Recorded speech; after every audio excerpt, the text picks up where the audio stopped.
I'm Kaya Allo, and welcome to Ink and Spine, a space between words and sounds, where each week we sit together with a book, an album, a film to connect. We savor each piece slowly at the sweet pace of honey.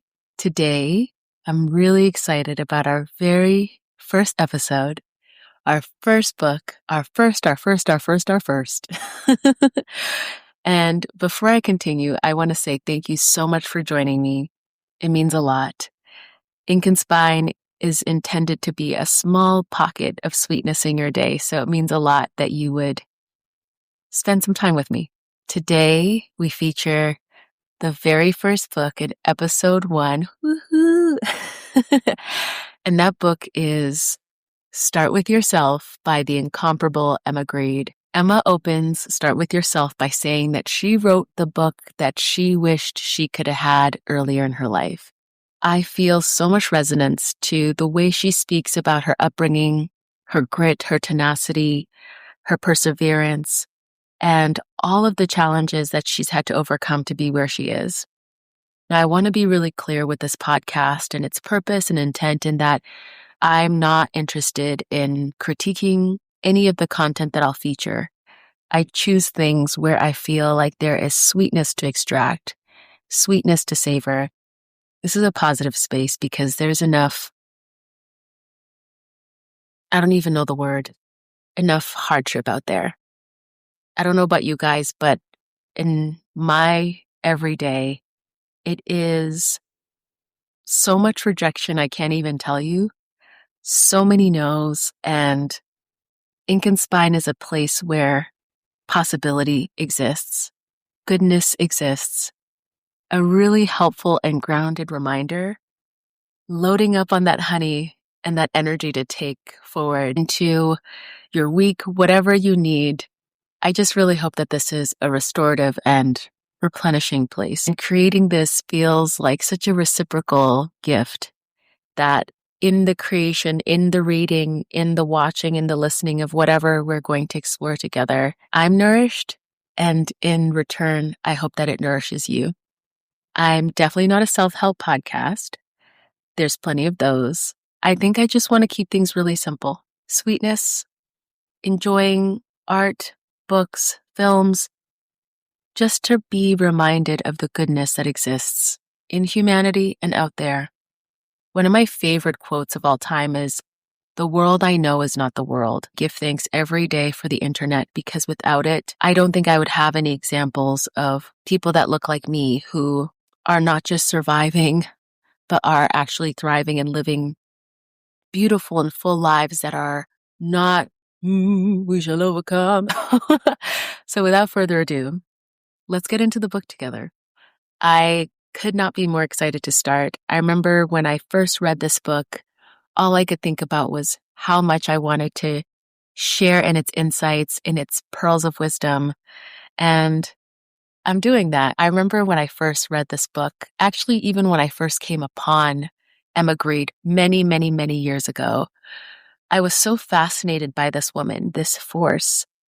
And though I understand, and there's so many differences in Emma's story and my story and yours, but that when we can strip all that aside and focus on the nuggets, on the sweetness that we can apply to our own lives, and the ways that we can do the Missy Elliott, brick it, reverse it, how this applies to you is so unique and individual, but just creating a space where we can be in dialogue and inspiration.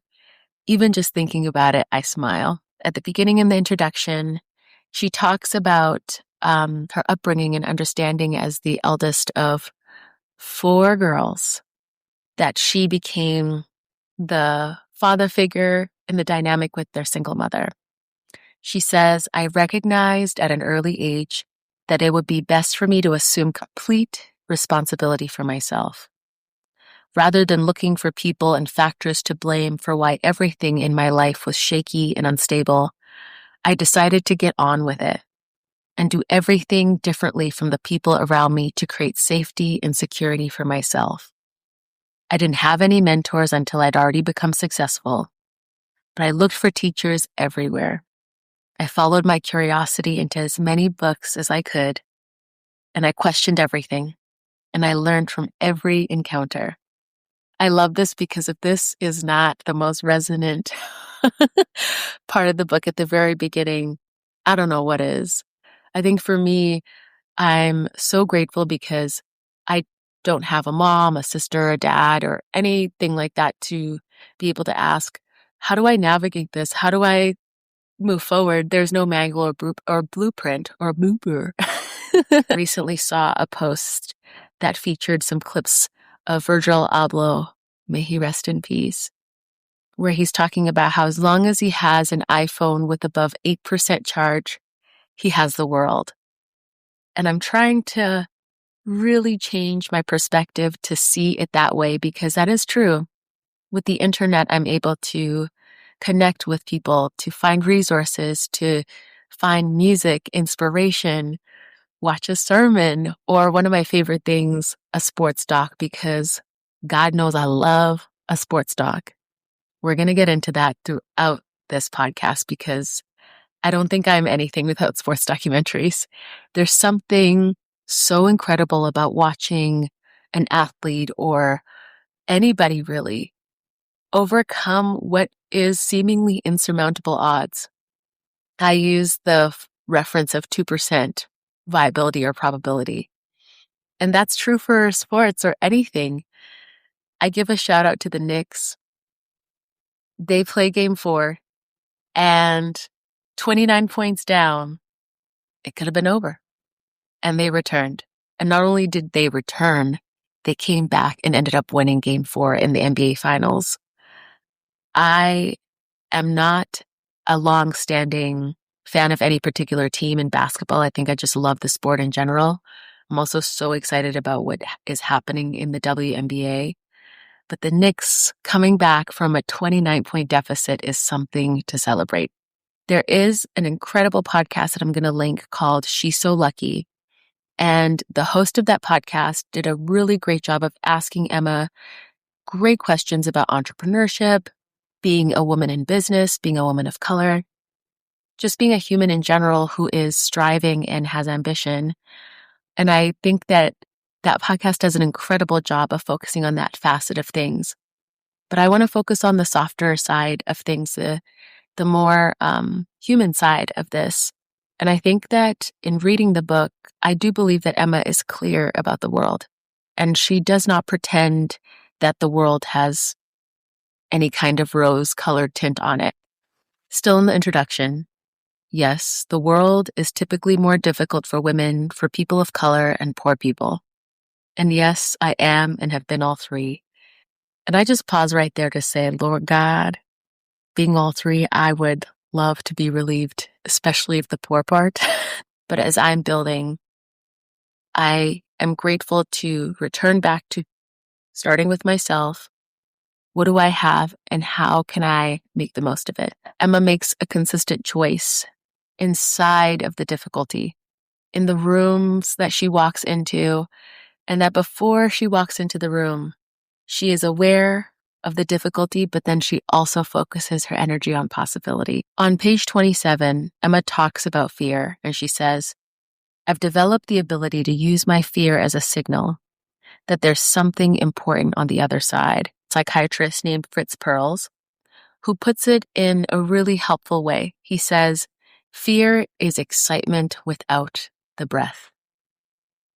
When I pause on that, I don't know if you can relate, but I can't tell you how many times within the space of a minute even, I have to remind myself to breathe, that I'm living life so much like this, and I'm holding my breath and worsening my blood pressure.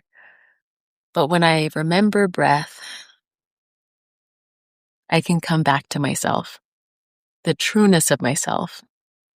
And I feel like that is the work of half this book, is how do you come back to the trueness of yourself? I want to relate this to sport because, hello, there's an incredibly inspiring docuseries on Netflix called Breakpoint, and it's about tennis. And I relate so much to tennis because ultimately nobody is a singular being. No one is ever self-made. We are made by our villages and our communities. But with tennis, after all of the physio, the training, the coaching, when the tennis player walks onto the court, it's just them. And they are the ones that have to bring in together all that they've learned and all that they've been taught into this match to make something happen. I'm thinking about a scene in season 1 of Breakpoint with the tennis player Matteo Berrettini. And he's talking about fear and will. And he says, if there is no fear, there is no will. And I think that relates so beautifully to what Emma is talking about with fear, that fear is a helpful signal. I think fear can also be a helpful driver in doses and healthy amounts. I have a fear of, I can't even tell you. I'd need a lot of days. But I think, of course, with any human being, when everything is destroyed, there's so much fear about, will I be able to become whole again? And instead of that being something that draws us down spirals of rumination, it can actually be a helpful catalyst, a helpful driver for change. I say all that, and I'm challenged every day by that. But I think the more and more I can resonate with fear being such a helpful signal, that fear can be one of the drivers for my will, for grit, for persistence, I think good can come of that. As we round off on fear and emotion, on page 17, Emma shares, our emotions are often our best connection to the intelligence of the body if we know how to listen. That part, if we know how to listen. Oh my gosh, as I am building to move forward, I think about the importance of using the right amount of fuel. Like, although rocket fuel is powerful, it might not be the most conducive for this level of growth or this level of change and evolution. So understanding which type of fuel, as I'm doing a better job of checking in, listening to fear, listening to the emotions that arise, and asking. And I invite you to do the same if you can. You don't have to close your eyes or do anything crazy. But just internally to ask, if I could allow myself to listen to my different emotions and reactions, how could I use them as helpful guides? Before we move on from feelings, which I gotta say, I think Emma does a great job of talking about them, but in a way that I think is very useful. There is a powerful quote that she includes in the book, and it talks about boundaries in a way that when you read it, it sounds so simple.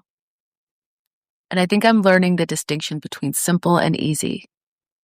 That simple doesn't always necessarily mean easy, but simple can definitely be clarity. And Prentis Hemphill says, boundaries are the distance at which I can love you and me simultaneously. There is a way that some of us were taught that being worthy of love meant being available without limit, that the more that we suffered in service to others, the more worthy of love that we would become. The Prentis Hemphill sentence, I think, rearranged the furniture for me of how I move forward in a better way, in a better direction. That love can be made possible by having a limit sometimes. The self can be included with purpose and on purpose to be in harmony with the other.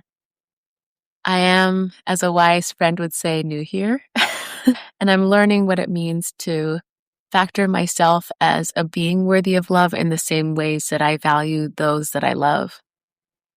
As we continue in the book, on page 37, Emma shares, to move forward, I had to prune a lot of relationships and then cauterize those wounds so I wouldn't feel too much pain about moving on. But those wounds still needed to heal.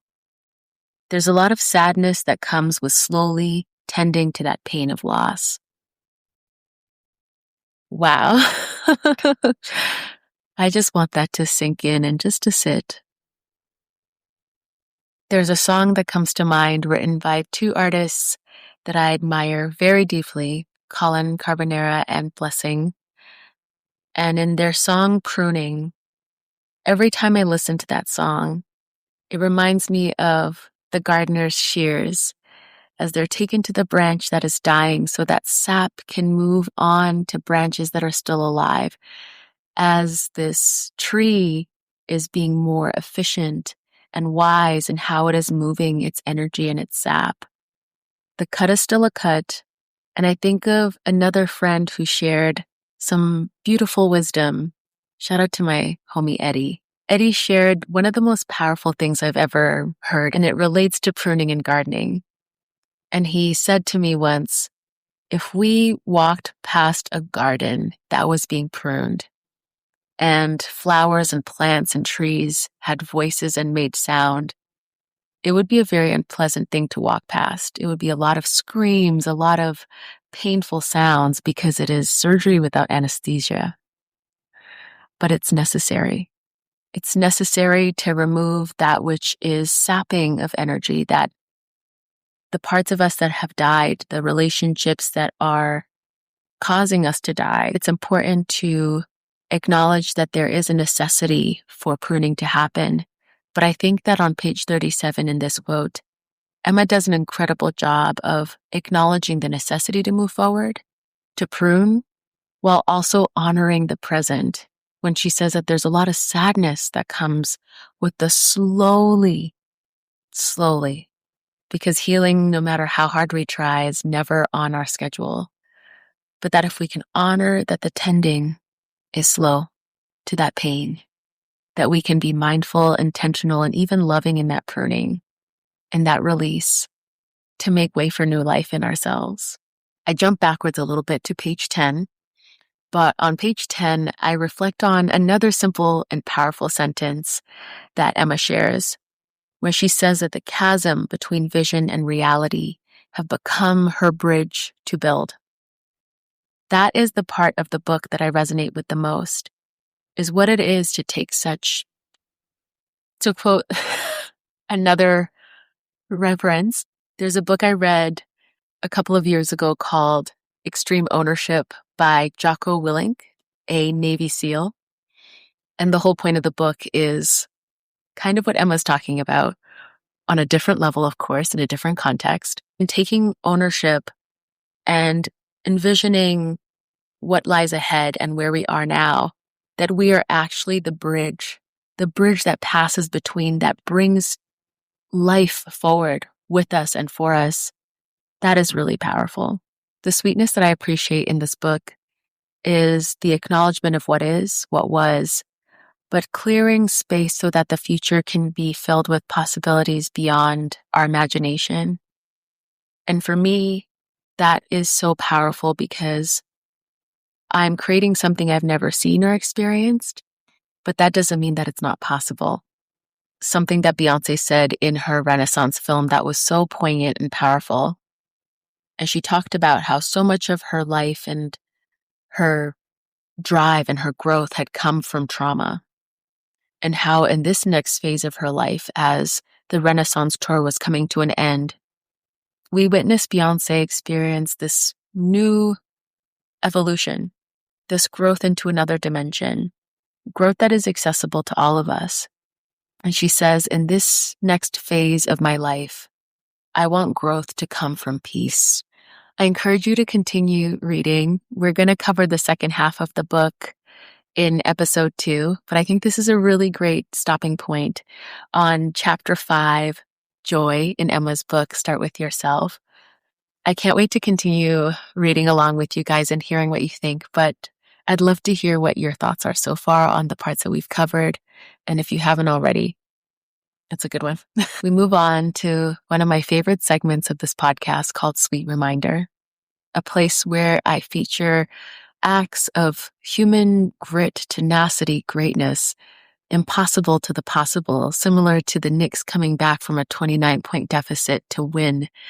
I think I was reading that that's the only time that a team has been able to come back from a 29-point deficit to win a game in the NBA Finals history.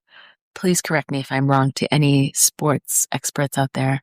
this is a part of the podcast that I have been the most excited to share, because this is what I lean on when I'm moving through my day and there's so many no's. How do I stay reminded that impossible is nothing? My first speaker today is none other than Hilary Darwa Sherpa, an incredible mountaineer who got lost on Everest while helping climbers on an expedition.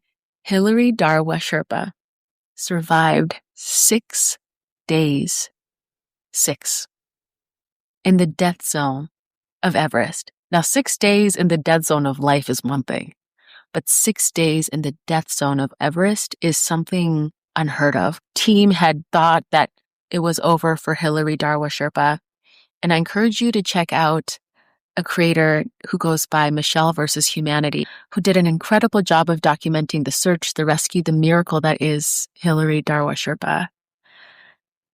To think about 6 days on Mount Everest alone with a few biscuits and eating ice to survive, I can't even begin to understand.